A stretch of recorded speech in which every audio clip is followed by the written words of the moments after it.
call to worship comes to us from Exodus chapter 20, verses 8 through 11. Remember the Sabbath day and keep it holy. 6 days you shall labor and do all your work. But the seventh day is Sabbath to the Lord your God. You shall not do any work, you, your son or your daughter, your male or female slave, your livestock, or the alien resident in your towns. For in 6 days the Lord made heaven and earth, the sea, and all that is in them, but rested the seventh day. Therefore the Lord blessed the Sabbath day and consecrated it. Our first scripture lesson is from 1 Kings chapter 19, verses 1 through 9a. Ahab told Jezebel all that Elijah had done, and how he had killed all the prophets with the sword. Then Jezebel sent a messenger to Elijah, saying, "So may the gods do to me, and more also, if I do not make your life like the life of one of them by this time tomorrow." Then he was afraid. He got up and fled for his life, and came to Beersheba, which belongs to Judah. He left his servant there. But he himself went a day's journey into the wilderness, and came and sat down under a solitary broom tree. He asked that he might die. "It is enough now, O Lord. Take away my life, for I am no better than my ancestors." Then he lay down under the broom tree and fell asleep. Suddenly an angel touched him and said to him, "Get up and eat." He looked, and there at his head was a cake baked on hot stones, and a jar of water. He ate and drank and lay down again. The angel of the Lord came a second time, touched him and said, "Get up and eat. Otherwise the journey will be too much for you." He got up and ate and drank. Then he went in the strength of that food 40 days and 40 nights to Horeb, the mount of God. At that place he came to a cave and spent the night there. We continue with 1 Kings 19, verses 9b through 16. Then the word of the Lord came to him, saying, "What are you doing here, Elijah?" He answered, "I have been very zealous for the Lord, the God of hosts, for the Israelites have forsaken your covenant, thrown down your altars, and killed your prophets with the sword. I alone am left, and they are seeking my life to take it away." God said, "Go out and stand on the mountain before the Lord, for the Lord is about to pass by." Now there was a great wind, so strong that it was splitting mountains and breaking rocks in pieces before the Lord. But the Lord was not in the wind, and after the wind an earthquake, but the Lord was not in the earthquake. And after the earthquake a fire, but the Lord was not in the fire. And after the fire a sound of sheer silence. When Elijah heard it, he wrapped his face in his mantle and went out and stood at the entrance of the grave. Then there came a voice to him that said, "What are you doing there, Elijah?" He answered, "I have been very zealous for the Lord, the God of hosts, for the Israelites have forsaken your covenant, thrown down your altars, and killed your prophets with the sword. I alone am left, and they are seeking my life to take it away." Then the Lord said to him, "Go, return on your way to the wilderness of Damascus. When you arrive, you shall anoint Hazael as king over Aram. Also you shall anoint Jehu, son of Nimshi, as king over Israel. And you shall anoint Elisha, son of Shaphat of Abel-Meholah, as prophet in your place." As we continue in a time of prayer, I first invite those who are here to lift a name. If there is someone for whom you are praying and you wish us to pray with you, please share that name that we may join you in prayer.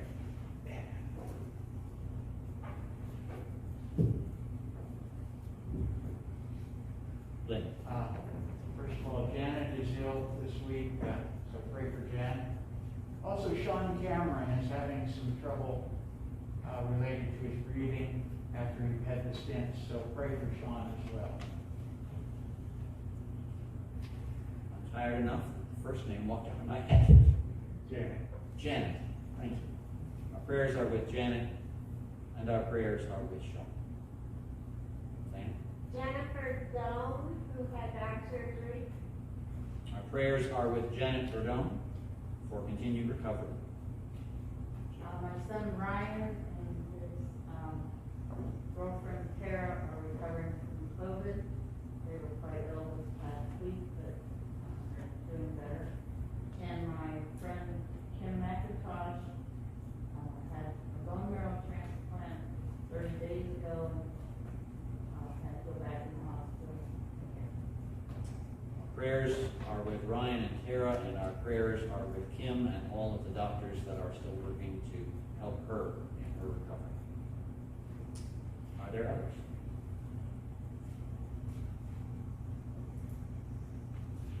There are a few of our number who are traveling. There are a few of our number who are home or somewhere else. And so we remember those who are not with us, though they normally would be, as we are gathered today. And there are many more prayers beyond even these that are in our hearts. And so with all of the prayers that we have, whether we have lifted them aloud or hold them inside, let us turn now to God.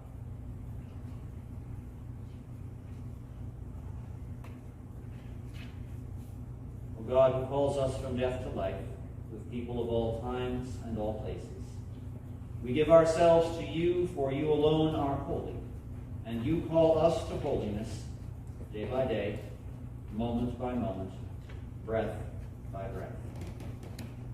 As we come before you in prayer this day, here are the prayers that we have lifted in this moment.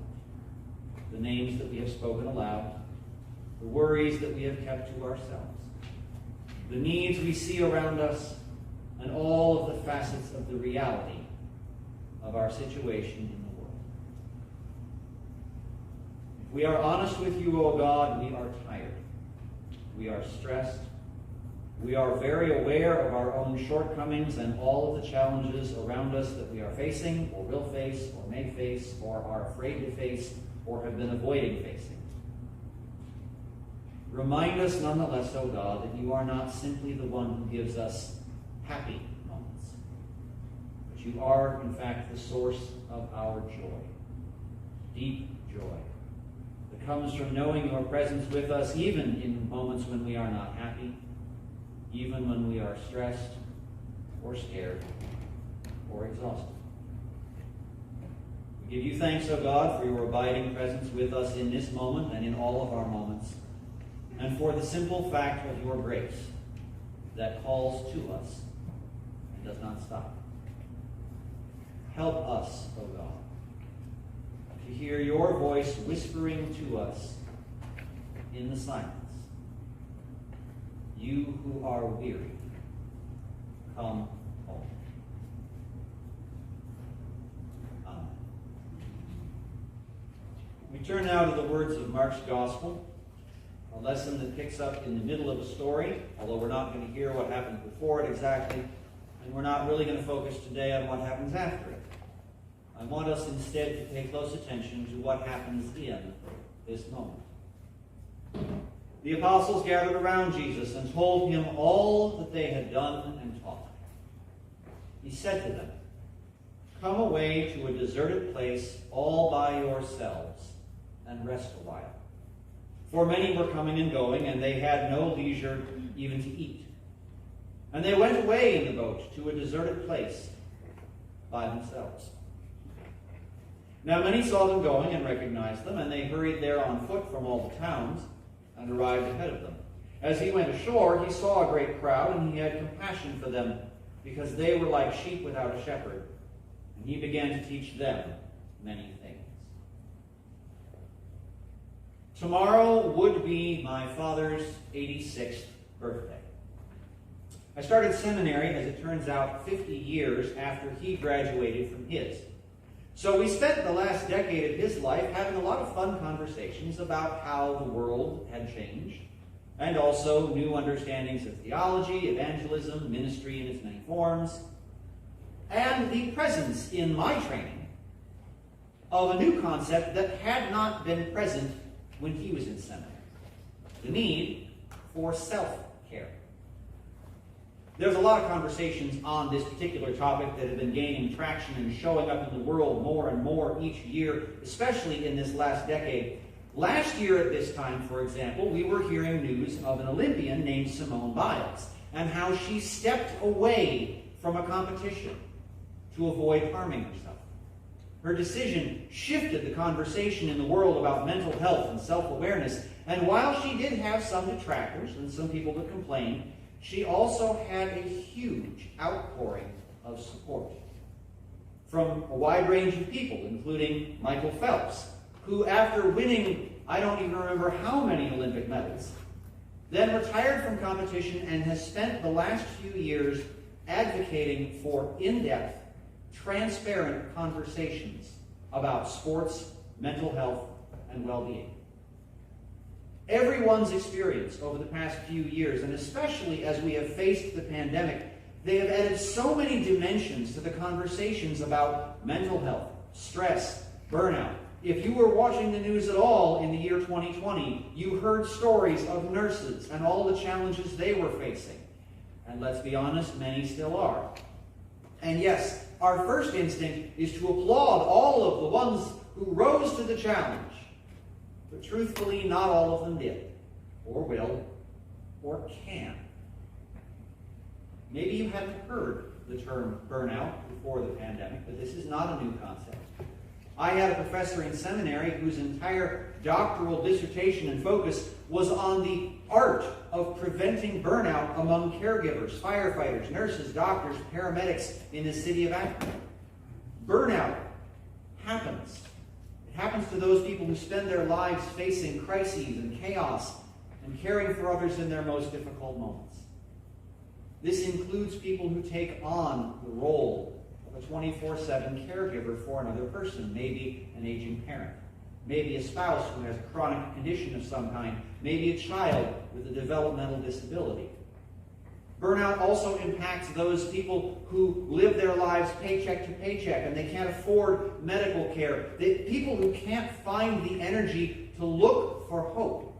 Because the simple work of staying alive or keeping someone else alive takes at least 101% of their energy and reserves. Some of these people end up addicted. Some of them end up in jail. Some of them pass for normal when we see them. And we have no idea just how close to the breaking point they are. Some of them we praise for their efforts. But we tend to do that as a means of encouraging them to keep going, even though they are exhausted. And I don't just mean physically tired, I mean mentally drained. Every part of them running at full speed on fumes until there aren't even fumes left, and they just can't.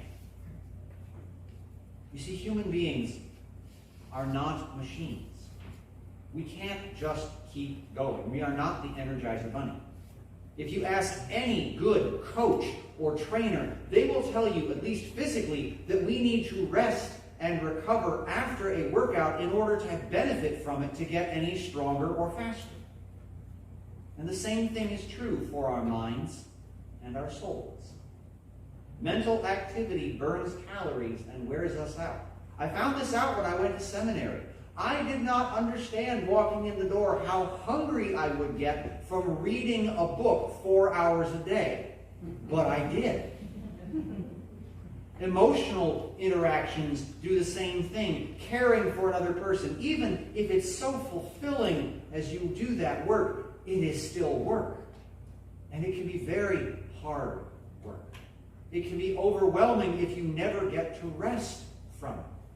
When our lives become consumed by that constant pressure to care for the needs of others, or carry on in the face of impossible circumstances, or carry a load that is, or more often has become too heavy to carry anymore. That's true even for those of us that don't deal with crises on a daily basis. The pandemic really reminded all of us that it is hard to face any kind of constant adversity. And I really want to focus on that word constant. It is one thing to step up and fight for a cause. It is another to do so with no break in sight. The same thing is so true for so many things that we do or that we face, things that matter deeply to us, especially in those moments when we feel that we are alone. As a people who are driven by our faith, by our passionate beliefs, by values that we are trying to share, by a vision for a transformed world that others just don't seem to understand. It is hard to keep going when you go alone, or mostly alone, or when you find yourself going and going and going with no rest in sight. You know, my dad described the way when he started in ministry, he had some mentors who got puffed up with pride, talking about how they never took a day off. He did. I grew up spending every summer Friday walking around some shopping mall somewhere, because that was how my dad got away from the phone and spent time with all of us. And he told us stories growing up about how when he was growing up, my grandfather would take a month of vacation in August in Canada at a cabin that was a 3-hour canoe trip and walk away from the nearest phone at the general store in town. And for the first week of that vacation, he would go to bed. He'd get up, he'd eat something, he'd read for maybe an hour, and then he'd go back to bed for the whole week. We just need to rest sometimes. And ideally, we need to be intentional about getting that rest, multiple kinds of rest, before we get overwhelmed or burned out.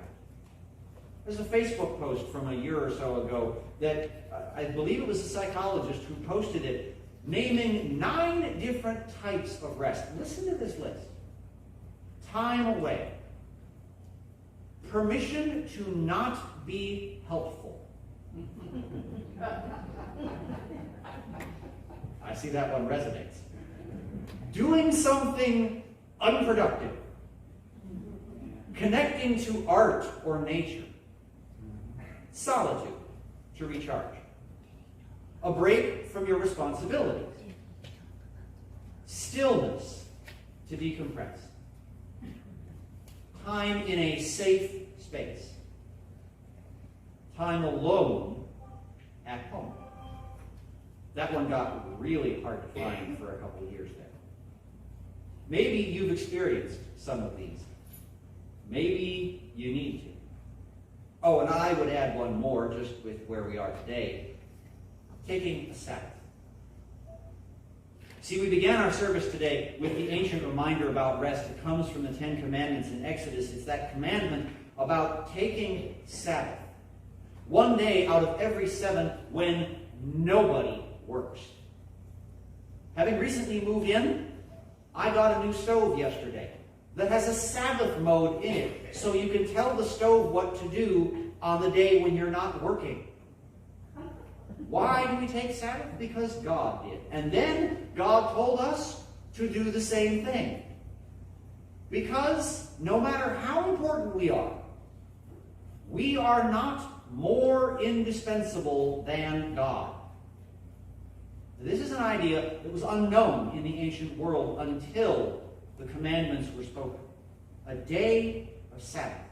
It's more than the day when you stop doing your usual work. It's a day when you stop working.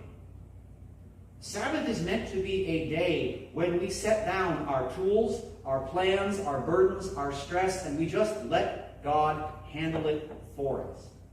We trust God to use another pair of hands. Or at the very least, we admit that we were not designed to do or be all things at all times for all people. And for most of us, who have been taught otherwise by society, the idea that we could actually stop and rest and the world wouldn't fall apart without us, that can be almost painful, emotionally painful. We don't know how to handle the idea of not being indispensable, of not wearing our exhaustion as a badge of honor, of not running on fumes until we flame out and crash, and then getting up the next day to do it all again with a dose of caffeine. We have been trained to not know how to rest, despite every single one of us needing rest to function well. And so we hear the words of the commandment, and we try to downplay it.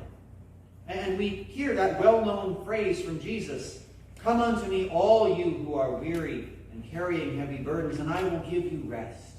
And we jump almost gleefully to the next line about take my yoke upon you, because we crave the chance to do something, to prove ourselves, to not be inactive, because we just can't handle being inactive. Because we've been somehow conditioned to think of inactivity as bad, sinful, or lazy. But there comes a moment when your body will make you stop. Your mind will make you stop. Your heart and your soul will cry out from the strain of carrying the weight of the world so long, and they will make you stop and rest. Elijah had answered the call from God to be a prophet. He spoke to the people. He spoke to the rulers. He drove out the prophets of a foreign god out of their positions of influence. And for all of his troubles and all of his success, the queen called for his head. And so here he was, alone, on the run, afraid, exhausted, having done all the right things that were just too much for any one person to do. And he cried out to God and basically said, God, would you just kill me already? This is too much. He was burnt out. Plain and simple. And to that cry, God's response was to care for him. An angel came with food. Twice, as it turns out. But otherwise, God let Elijah rest. There was no judgment for being burnt out. There was no complex self-care regimen to do a certain exact way and follow the details and everything would be fine afterwards. There were no quick fixes. There were no demands that he get himself right back to work right now. And also, there was no agreeing to just kill him. Because God knew that the work could wait. That there would be a time later for reflection and planning and getting about the business. But this moment was neither of those. As I picture that scene, I'm reminded of a series of candy commercials that I'm guessing you might have seen at some point. You know, the one where there's a group of people trying to help somebody who's kind of low on energy with that tagline, dude, eat a Snickers. Burnout recovery is never that simple, but God's response starts with something that is essentially the same. That patient statement. Elijah, eat a Snickers. Oh, and then go ahead, go back, take your nap, if that's what you need. And when we move through that passage and get to the end, we see that it ends with God finally telling Elijah, okay, go back to Damascus with instructions to recruit and appoint other people, potential allies, potential co-workers, and even one person that God designates as a potential replacement. Elijah is encouraged to rest, to take the time to reconnect with God, and then he is reminded that he is not supposed to do all the work all the time by himself.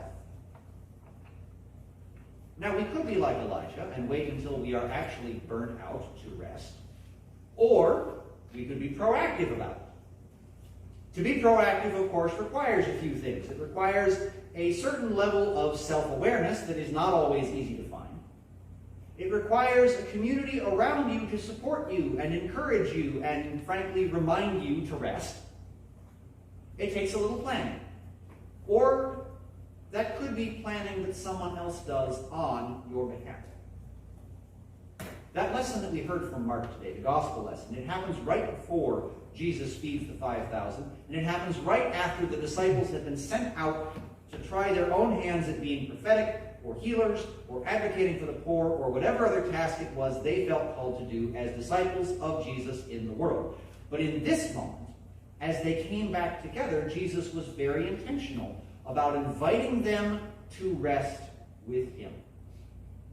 He said, come away with me to a secluded place, a quiet place, a place where you can experience peace.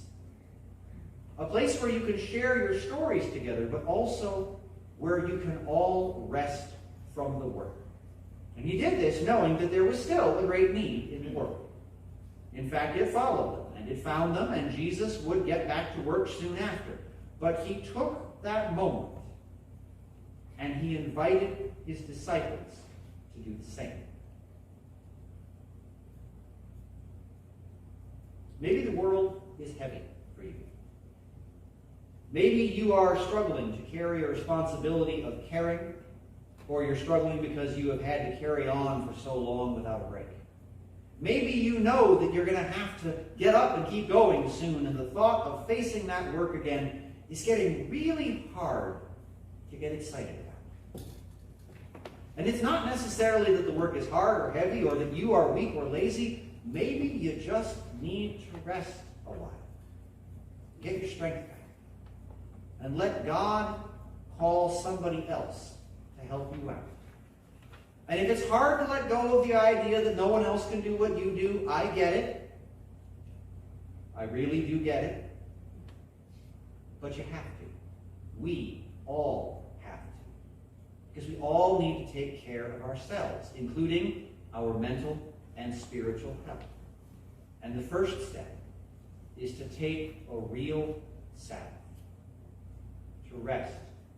To step away. To set down the work. To find a safe space, be alone, take a nap, not focus on being the helpful one right now. Maybe do something fun or frivolous or joy-inducing. Maybe even play. But to remember, as we do that, or rather as we don't do that we are nothing more or less than beloved children of God, and we can trust that God will handle things without us for a while. And as we do so, we can just be. May it